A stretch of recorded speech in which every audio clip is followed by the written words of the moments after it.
বাবু ভাই চলো।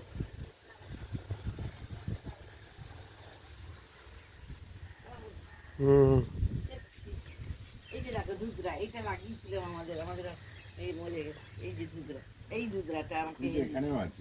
হ্যাঁ হ্যাঁ, এই ধুতরাটা আমাকে সেই গোপাল এনে দিয়েছিল। গোপাল এনে দিয়েছিল। আমাদেরও যা গাছ হয়ে গেছে না, ওই যে ওই গাছ, ওইটা ওই গাছটা মানে এতে লতিয়ে তুলে দিলে, হ্যাঁ কি দারুণ দেখতে। ছোট ছোট যখন লাল ফুল হয়, ও আমাদের খুব ছিল।